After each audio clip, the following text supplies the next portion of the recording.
Hi friends, வணக்கம். Welcome to trending சமையல். Friends, இன்றைக்கி வீடியோவில் நம்ம எப்போவும் சொல்கிற மாதிரி வீட்டுக்கு தேவையான நிறைய யூஸ்ஃபுல்லான ஐடியாஸ் வந்து ஷேர் பண்ணியிருக்கேன். வீடியோ இன்ட்ரெஸ்டிங்காக இருக்கும், ஸ்கிப் பண்ணாமல் பாருங்கள். சேனல் ஃபஸ்ட் டைம் பார்க்குறீங்க அப்படின்னா சேனலை மறக்காமல் சப்ஸ்கிரைப் பண்ணிவிட்டு பாருங்கள். நம்ம இப்போ ஃபஸ்ட் இப்போ என்ன அப்படின்னு சொல்லிட்டு பார்க்கலாம். இந்த மாதிரி ஃப்ரிட்ஜில் வந்து நம்ம காய்கறியெல்லாம் ஸ்டோர் பண்ணி வைக்கும்போது இப்போ நான் சொல்கிற மாதிரி வந்து நீங்கள் ட்ரை பண்ணி பாருங்கள். காய்கறி வந்து ரொம்ப நாளுக்கு வந்து உங்களுக்கு அழுகி போகாமல் காஞ்சி போகாமல் நல்லா ஃப்ரெஷ்ஷாக இருக்கும். நிறைய பேர் பார்த்திங்கன்னா இந்த பாஸ்கெட்டில் அப்படியே காய்கறியை வந்து அப்படியே போட்டு வச்சுருப்பாங்க. ஸோ அந்த மாதிரி போடும்போது நமக்கு அந்த பாஸ்கெட்டும் பார்த்திங்கன்னா அடிக்கடி வந்து எடுத்து வாஷ் பண்ணுற மாதிரி இருக்கும். நிறைய கரைகள் வந்து பிடிச்சிரும் அதில். ஆனால் நீங்கள் இந்த மாதிரி வந்து ட்ரை பண்ணி பாருங்கள். இந்த மாதிரி வந்து ஒரு டிஷர்ட் வந்து எடுத்திருக்கேன். நல்லா சுத்தமாக இருக்கிற மாதிரி பார்த்து ஒரு டிஷர்ட் வந்து எடுத்து யூஸ் பண்ணிக்கோங்க. இந்த மாதிரி வந்து டிஷர்ட் போட்டுட்டு அதுக்கு மேலே காய்கறிகளை வந்து நீங்கள் அடுக்கி வச்சு நீங்கள் அதுக்கப்புறம் ஃப்ரிட்ஜில் வச்சு யூஸ் பண்ணும்போது உங்களுக்கு ரொம்ப நாளுக்கு இந்த காய்கறி வந்து ஃப்ரெஷ்ஷாகவே இருக்கும். சீக்கிரத்தில் வந்து உங்களுக்கு காஞ்சி அழுகி போகாது. அதே மாதிரி காய்கறி வாங்கிட்டு வந்த உடனே நல்லா அந்த இலையெல்லாம் இருக்கும் இல்லையா, ஒரு சில காயில் அது எல்லாத்தையுமே வந்து அழகாக க்ளீன் பண்ணிவிட்டு இப்போ நீங்கள் இந்த மாதிரி வந்து ஸ்டோர் பண்ணி வச்சுட்டிங்க அப்படின்னா ரொம்ப நாளுக்கு நல்லாயிருக்கும். பார்க்குறதுக்கும் ரொம்ப நீட்டாக இருக்கும். என்னோடய ஃப்ரிட்ஜ் வந்து ஓப்பன் பண்ணும்போது பார்த்துருப்பீங்க, நிறைய கொஞ்சம் ஸ்பேஸ் வந்து நல்லா ஃப்ரீயாகவே இருக்கும். அதிகமான அளவில் டப்பாலாம் வச்சு உள்ளுக்குள்ளே அடைச்சி ரொம்ப ஃப்ரிட்ஜே வந்து கசகசன்னு நான் வைக்க மாட்டேன் எப்போவுமே. என்ன தேவையோ அது மட்டும்தான் வச்சுருப்பேன். ரொம்ப பழசாக இருக்குது 2 நாள் 3 நாள் வந்து வைக்கிற அந்த சாப்பாட்டு பொருட்கள்லாம் வந்து உள்ளுக்குள்ளே நான் வைக்கவே மாட்டேன். முக்கியமாக வந்து சாதம் மீதி ஆயிடுச்சு அப்படின்னா நான் ஃப்ரிட்ஜில் வந்து வச்சு யூஸ் பண்ணவே மாட்டேன். ஏதாவது சிக்கன், மீன் அந்த மாதிரி வாங்கினா மட்டும் ஃப்ரீசரில் கொஞ்சமாக வச்சுருப்பேன். அதுவும் மறுநாள் வந்து சமைச்சிருவேன். அதுவுமே 2 நாள் 3 நாள் வரைக்கும்லாம் வச்சு வந்து யூஸ் பண்ண மாட்டேன். அதே மாதிரி டிஃபனுக்குலாம் மாவு அரைக்கிறோம் அப்படின்னா அது தவிர்க்க முடியாது. அது ஓரளவுக்கு நான் வந்து கொஞ்சம் வச்சுருப்பேன் உள்ளுக்குள்ள. மற்றபடிக்கு பால் இந்த மாதிரி காய் அது வரைக்கும் தான். ரொம்ப வந்து முக்கியமாக எது தேவையோ அது மட்டும்தான் வச்சுருப்பேன். ஃப்ரிட்ஜை வந்து கசகசன்னு அடைச்சி வைக்கிற மாதிரி வச்சுருந்தோம் அப்படின்னா ஓப்பன் பண்ணும்போதும் ஒரு மாதிரி குப்புன்னு ஸ்மெல் அடிக்கும். தேவையில்லாத பொருட்களை வந்து உள்ளுக்குள்ளே ரொம்ப நம்ம அடக்கி வச்சுருக்கிற மாதிரியும் இருக்கும். எனக்கு வந்து தோன்றதை நான் சொல்கிறேன். நீங்கள் வந்து எப்படி வச்சுருக்கீங்க அப்படின்னு தெரியல. ஸோ இந்த மாதிரி எப்போவுமே நீங்கள் வந்து க்ளீனாக வச்சுக்கிட்டீங்க அப்படின்னா நம்ம வந்து ஃப்ரிட்ஜை ரொம்ப வருஷத்துக்கு நம்ம வந்து எப்போவுமே நல்லா ஃப்ரெஷ்ஷாகவே வந்து மெயின்டைன் பண்ண முடியும். ஸோ அதனால தான் நான் இதை வந்து உங்ககிட்ட ஷேர் பண்ணுறேன். இந்த மாதிரி டிஷர்ட் வந்து போட்டுட்டு அதுக்கப்புறம் வந்து காய்கறியை வந்து வச்சு நீங்கள் யூஸ் பண்ணி பாருங்கள். ரொம்ப நல்லாயிருக்கும் உங்களுக்கு. ரொம்ப நாளுக்கு நல்லாயிருக்கும், ஃப்ரெஷ்ஷாகவே இருக்கும். அதே மாதிரி நம்ம தேங்காய் வைக்கும்போது பார்த்துருப்பீங்க. தேங்காய் வந்து நல்லா நிமித்தி அந்த மாதிரி வச்சுக்கிட்டிங்க அப்படின்னா உங்களுக்கு வார கணக்கில் இல்லை, மாதக்கணக்கில் கூட உங்கள் தேங்காய் நல்லாயிருக்கும். வெளியில் வச்சா சீக்கிரத்தில் கெட்டு போயிடும் இல்லையா தேங்காய். ஸோ அந்த மாதிரி வந்து வச்சு யூஸ் பண்ணி பாருங்கள். அடுத்த டிப் என்னன்னு சொல்லிட்டு பார்க்கலாம். இந்த மாதிரி வந்து காலியான ஸ்வீட் பாக்ஸ் வந்து 3 பாக்ஸ் வந்து எடுத்திருக்கேன். இதை யூஸ் பண்ணி இன்றைக்கி கிச்சனுக்கு தேவையான ரொம்ப அழகான ஒரு ஆர்கனைசர் நம்ம வந்து எப்படி ரெடி பண்ணுறதுன்னு சொல்லிட்டு பார்க்கலாம். இப்போ இதுக்கு வந்து மூடியெல்லாம் எதுவும் தேவைப்படாது. அது வந்து நீங்கள் எடுக்கிற ஸ்வீட் பாக்ஸ் வந்து எல்லாமே ஒரே ஈவனாக இருக்கிற மாதிரி பார்த்து எடுத்துக்கோங்க. 3மே வந்து ஒரே அளவாக இருக்கணும். அப்போ தான் நம்ம வந்து இந்த ஆர்கனைசர் ரெடி பண்ணும்போது பார்க்கறதுக்கு நல்லாயிருக்கும். ஸோ இப்போ இந்த ஆர்கனைசர் பண்ணுறதுக்கு பார்த்திங்கன்னா 2 ஹேங்கர் வந்து எடுத்திருக்கேன். அது கூட கொஞ்சமாக இந்த துணிக்கு போடுவோம் இல்லையா கிளிப்பு, ஸோ இதுதான் வந்து எடுத்திருக்கேன். இந்த 3 பொருள் மட்டும்தான் நமக்கு இப்போ தேவைப்படும். இப்போ அதை எப்படி ரெடி பண்ணுறதுன்னு சொல்லிட்டு பார்க்கலாம். ரொம்ப ஈஸி தாங்க. இந்த மாதிரி வந்து அந்த ஹேங்கர் அந்த மாதிரி பிடிச்சிக்கோங்க. ஒரு ஸ்வீட் பாக்ஸை வந்து அதில் எடுத்து வச்சு ஃபிக்ஸ் பண்ணிக்கோங்க. அதை வந்து 2த்தையும் சேர்த்து இந்த மாதிரி கிளிப்பு போட்டு விடுங்க. அதே மாதிரி இன்னொரு பாக்ஸையும் வந்து ஃபிக்ஸ் பண்ணிக்கோங்க. ரொம்ப சின்ன பாக்ஸாக இருந்தாலும் ஒரே ஈவனாக எடுத்துக்கோங்க. பெருசாக இருந்தாலும் ஈவனாக வந்து எடுத்துக்கோங்க. இந்த மாதிரி வச்சு ஒரு சைடு ஃபிக்ஸ் பண்ணிட்டோம் இல்லையா? இப்போ இதே மாதிரி அடுத்த சைடு நம்ம வந்து வச்சு ஃபிக்ஸ் பண்ணிக்கலாம். அந்த மாதிரி செய்யும்போது நம்ம இதில் வந்து நிறைய பொருட்களை வந்து போட்டு வச்சு யூஸ் பண்ணிக்க முடியும். பார்க்கறதுக்கு ரொம்ப அழகாக இருக்கும். இது வந்து அதிகமாக இடத்தையும் உங்களுக்கு அடைக்காது. கிச்சனில் எங்கேயாவது ஒரு ஓரமாக ஒரு கார்னரில் எடுத்து வச்சுட்டிங்க அப்படின்னா பார்க்கறதுக்கும் நல்லாயிருக்கும். ஒரு சில முக்கியமான பொருட்களை நம்ம இதில் வந்து போட்டு வச்சு யூஸ் பண்ணிக்கலாம். இப்போ பாருங்கள், ஃபுல்லாகவே நான் வந்து ஃபிக்ஸ் பண்ணிட்டேன். இப்போ அந்த கிளிப்பு வந்து பெருசாக இருக்குது அப்படின்னு நினச்சிங்கன்னா, இப்போது பேப்பர் கிளிப்பெல்லாம் இருக்கும் இல்லையா? ஸோ அது கூட நீங்கள் வந்து யூஸ் பண்ணிக்கலாம். அது பார்க்கறதுக்கு ரொம்ப சின்னதாக இருக்கும். பெருசாக இருக்கிற மாதிரி உங்களுக்கு எதுவும் அசிங்கமாக தெரியாது. பாருங்கள், இந்த மாதிரி ஒரு ஷேப்பில் தான் இருக்கும் இது. பார்க்க உங்களுக்கு தெரிஞ்சிருக்கும். இப்போ இதில் வந்து நம்ம என்ன பண்ணலான்னு சொல்லிட்டு பார்த்திங்கன்னா, அவசரத்துக்கு நம்ம வந்து எடுத்து யூஸ் பண்ணுற மாதிரி இப்போது கொஞ்சமாக சின்ன வெங்காயம், தக்காளி, அதுக்கப்புறம் பூண்டு இந்த மாதிரியான பொருட்களை தான் நான் வந்து இதில் போட்டு வைக்க போகிறேன். கிட்டத்தட்ட அந்த வெங்காயம் ஒரு 1/2 கிலோ கிட்ட வரும். ஸோ அது வந்து நான் அந்த மாதிரி பாக்ஸில் வந்து கொட்டி வைக்கிறேன். இந்த மாதிரி நம்ம போடும்போது அது வெயிட் தாங்காமல் கீழே விழுந்துருமோ அப்படின்னு நினச்சிங்கன்னா கண்டிப்பாக கிடையாது. நல்லா ஸ்ட்ராங்காகவே தான் இருக்கும். உங்ககிட்ட அந்த மாதிரி 3 பொருளும் இருந்தது அப்படின்னா உடனே கூட நீங்கள் வந்து ட்ரை பண்ணி பாருங்கள். அப்படி ட்ரை பண்ணி பார்த்தீங்க அப்படின்னா கமெண்ட்டில் கொஞ்சம் ஷேர் பண்ணுங்கள். அதுக்கப்புறம் அந்த மாதிரி பூண்டையும் வந்து நம்ம போட்டு வைக்கலாம். இதெல்லாம் அவசரத்துக்கு நம்ம வந்து சமையலுக்கு எடுத்து யூஸ் பண்ணுற பொருள் இல்லையா? ஸோ அதனால இந்த மாதிரி வந்து நம்ம போட்டு வச்சுட்டு இப்போ கிச்சன் மேடையிலே உங்களுக்கு வந்து இடம் இருந்ததுன்னா ஒரு கார்னரில் நீங்கள் இதை வந்து எடுத்து வைக்கலாம். இப்போ நான் இதில் வெங்காயம், தக்காளி, அதுக்கப்புறம் பூண்டு இந்த மாதிரி தான் வந்து போட்டு வச்சு யூஸ் பண்ணியிருக்கேன். இப்போ காய்கறி கூட நீங்கள் இதில் வந்து போட்டு வச்சுக்கலாம். கண்டிப்பாக இது ரொம்பவே யூஸ்ஃபுல்லான ஒரு ஆர்கனைசராக இருக்கும் அப்படின்னு நினைக்கிறேன். மறக்காமல் ட்ரை பண்ணி பாருங்கள். நான் இப்போ இந்த மாதிரி வச்சுருக்கேன் இல்லையா? ஸோ இப்போ என்னோடய கிச்சன் கவுண்டர் டாப் வந்து பார்த்திங்கன்னா ரொம்ப சின்ன கவுண்டர் டாப்பாக தான் இருக்கும். ஸோ அதை எடுத்து இந்த பக்கம் ஒரு ஓரமாக நம்ம வந்து வச்சிடலாமே அப்படின்னு சொல்லிட்டு எடுத்து வச்சுருந்தேன். ஸோ இப்படி வைக்கும்போதும் பார்க்கறதுக்கு நல்லாவே இருந்துச்சு. இடத்த வந்து பெருசாக அடைக்கிற மாதிரி எதுவும் தெரியல. இப்போ மேலே தான் வைக்கணும் அப்படின்னு கிடையாது. ஸ்லாப்புக்கு கீழே கூட இடம் இருக்கும் இல்லையா? ஸோ அங்கே கூட நீங்கள் வச்சு விட்டுட்டீங்க அப்படின்னா அழகாக இருக்கும் உங்களுக்கு. நான் இது எதுக்காக சொல்கிறேன் அப்படின்னா, இந்த மாதிரி ஸ்வீட் பாக்ஸ் வந்து அதிகமாக சேர்ந்துருச்சுன்னா நம்ம வந்து தூக்கி போட்டுருவோம் இல்லையா? தூக்கி போடாமல் இந்த மாதிரி கூட யூஸ் பண்ணிக்கலாம் அப்படின்னு ஒரு சின்ன ஐடியா தான். பிடிச்சிருந்ததுன்னா ட்ரை பண்ணுங்கள். அப்படியே அந்த வீடியோக்கு ஒரு லைக் கொடுத்துருங்க. லைக் கொடுக்கும்போது ஹைப் பட்டனை கொடுக்கறதுக்கு மறக்காதீங்க. போன வீடியோவில் நிறைய ஃப்ரெண்ட்ஸ் வந்து ஹைப் பட்டன் கொடுத்தேன் அப்படின்னு சொல்லிட்டு கமெண்ட்டில் சொல்லியிருந்தீங்க. ஸோ ரொம்பவே நன்றி. இந்த வீடியோக்கும் அதே மாதிரி கொடுக்கறதுக்கு மறந்துடாதீங்க. இப்போ நம்ம அடுத்த டிப் என்னன்னு சொல்லிட்டு பார்க்கலாம்.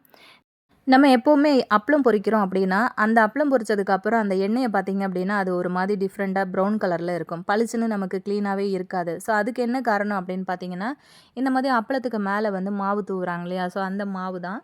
அப்பளம் ஃபுல்லாகவே உங்களுக்கு வந்து பிடிச்சிக்கிட்டு இருக்கும். ஒரு ஒரு அப்பளத்துலேயும் வந்து அது ஃபுல்லாக மாவு வந்து அப்படியே பிடிச்சிருக்கிறதுனால நம்ம வந்து எண்ணெயில் போடும்போது அந்த மாவு ஃபுல்லாக நமக்கு எண்ணெயில் இறங்கி அந்த எண்ணெயை வந்து ப்ரௌன் கலர் ஆயிரும். வேறு எதுக்குமே நம்ம அந்த எண்ணெய் யூஸ் பண்ணவே முடியாது. ஸோ வேறு எதுக்கும் யூஸ் பண்ணோன்னா அதுவும் வந்து ப்ரௌன் கலரில் மாறிடும்.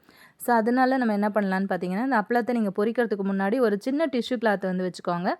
அந்த அப்பளத்துக்கு மேலே அந்த மாதிரி லைட்டாக முன்னாடி பின்னாடின்னு தட்டி விடுங்க. இப்படி தட்டும்போதே பார்த்தீங்கன்னா, அந்த மாவு தூள் ஃபுல்லாக அந்த கீழே கொட்டுறத உங்களுக்கு பார்க்க முடியும். இந்த மாதிரி செஞ்சுட்டு நீங்கள் அப்பளம் பொரிச்சிங்க அப்படின்னா, உங்களுக்கு எண்ணெயுமே வந்து க்ளீனாக இருக்கும். வேறு ஏதாவது ரெசிபிக்கும் நீங்கள் யூஸ் பண்ணிக்க முடியும். இப்போ பாருங்கள் அந்த அப்பளத்தில் இருந்த மாவு எவ்வளோ வந்திருக்கு அப்படின்ட்டு. ஸோ கண்டிப்பாக இந்த ஐடியாவை ட்ரை பண்ணி பாருங்கள். இப்போ நம்ம அடுத்தடுப்பு என்னென்னு பார்க்கலாங்க. இப்போ எங்கே பார்த்தாலுமே கொசு தொல்லை வந்து ரொம்ப ஜாஸ்தியாக இருக்குது. நம்ம என்ன தான் ரூமில் வந்து லிக்விட் ஏற்றி வச்சாலுமே, காயில் வந்து பற்ற வச்சாலுமே அதுக்கெல்லாம் வந்து மசைகிற மாதிரியே தெரியல. ஸோ ரொம்ப ஸ்ட்ராங்காக இருக்கு இல்லையா? அந்த கொசுவை வந்து ஓட ஓட விரட்டுறதுக்கு இன்றைக்கி சூப்பரான ஒரு டிப் பார்க்கலாம். நல்ல இளம் வேப்பிலையாக வந்து இந்த மாதிரி கொஞ்சமாக பறிச்சுட்டு வந்து மிக்ஸி ஜாரில் சேர்த்து அரைச்சி எடுத்துக்கோங்க. ரொம்ப முத்தின இலையாக தேவைப்படாது. நல்லா கொஞ்சம் பிஞ்சு இலை, கொஞ்சம் இலசாக இருக்குது பாருங்கள், அந்த மாதிரி இலை வந்து எடுத்துக்கோங்க. மிக்ஸி கப்பில் சேர்த்து நான் அரைச்ச மாதிரி அரைச்சி எடுத்துக்கோங்க. கூடவே தேவையான அளவுக்கு தேங்காய் எண்ணெய் வந்து எடுத்துக்கலாம். இப்போ ஒரு கடாய் வந்து அடுப்பில் வச்சுருக்கேன். தேவையில்லாமல் ரொம்ப பழசாக எங்கன்னா போட்டு வச்சுருப்பீங்க இல்லையா? அந்த மாதிரி கடாய் யூஸ் பண்ணிக்கோங்க. இப்போது இதில் வந்து கொஞ்சமாக தேங்காய் எண்ணெயை வந்து சேர்த்துக்கலாம். எண்ணெய் வந்து சூடானதுக்கப்புறமா இப்போ நம்ம அரைச்சி எடுத்து வச்சுருக்கிறோம் இல்லையா வேப்பிலை, அது வந்து இந்த தேங்காய் எண்ணெயில் சேர்த்துருங்க. வேப்பிலையும் தேங்காய் எண்ணெயும் சேர்ந்து நல்லா கொதிக்க ஆரம்பிக்கும். அந்த தேங்காய் எண்ணெயில் பார்த்திங்கன்னா அந்த வேப்பிலையோட கலர் ஃபுல்லாகவே இறங்கும். அந்த எசன்ஸ் ஃபுல்லாக இறங்கி எண்ணெயே பார்த்திங்கன்னா அப்படியே பச்சை பசேல்னு வந்து மாறிடும்.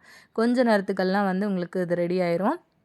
ரொம்ப நேரம் தீய விட்டுறாதீங்க. வேப்பிலை ஒரு மாதிரி ஸ்மெல் வந்து வர ஆரம்பிச்சிடும் அந்த ஆயிலில்.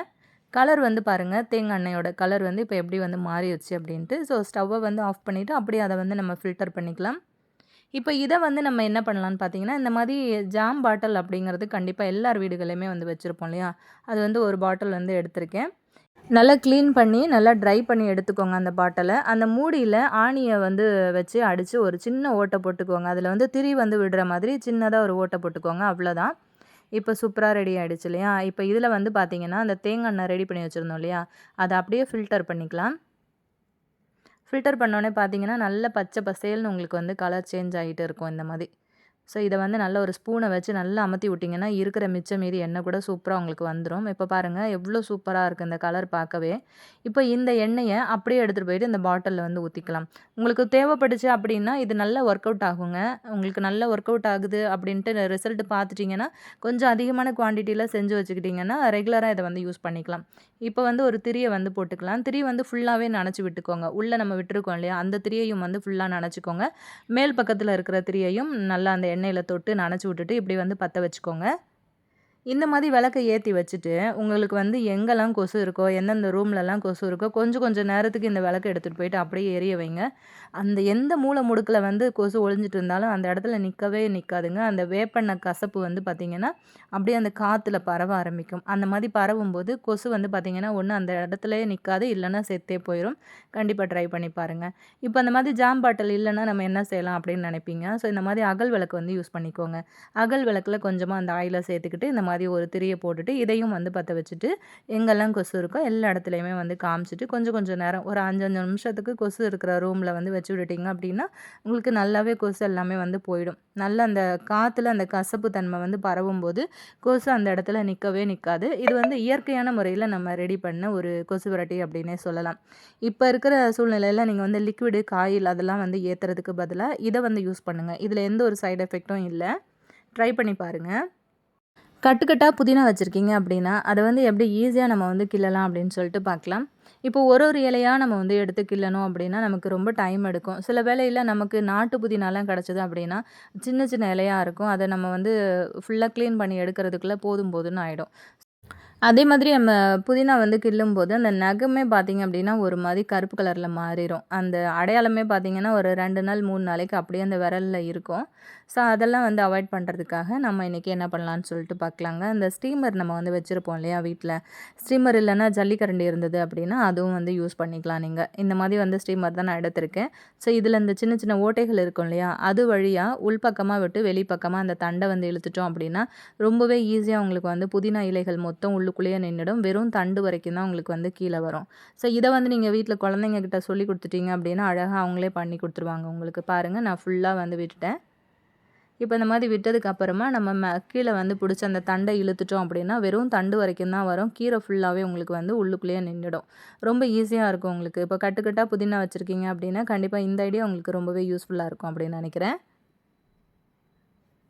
ஒரே சமயத்தில் ஒரு 30, 40 தண்டு வரைக்கும் கூட நீங்கள் ஃபுல்லாக இந்த மாதிரி சொருவி வச்சுட்டு இழுத்து விட்டிங்கன்னா பாருங்கள், ஒரு கைப்பிடி அளவுக்கு இப்போ ஒரு சட்னி அரைக்கிற அளவுக்கு நமக்கு புதினா வந்து கிடச்சிருச்சு ஒரே டைமில். கண்டிப்பாக இந்த ஐடியா உங்களுக்கு யூஸ்ஃபுல்லாக இருக்கும்னு நினைக்கிறேன். ட்ரை பண்ணி பாருங்கள். இப்போ நம்ம அடுத்த டிப் பார்க்கலாம். நம்ம யூஸ் பண்ணுற நெய் வந்து பார்த்திங்கன்னா குளிர் டைம் அதிகமாக இருக்கும்போதெல்லாம் இந்த மாதிரி ஃபுல்லாகவே வந்து கட்டி ஆகிடும் இல்லையா. இப்போ இந்த மாதிரி கட்டியாக இருக்கும்போது அதை வந்து நெய்யை வந்து நம்ம எடுத்து யூஸ் பண்ணுறோன்னா அளவு தெரியாமல் ரொம்ப அதிகமான அளவில் நம்ம எடுத்து யூஸ் பண்ணிவிடுவோம்.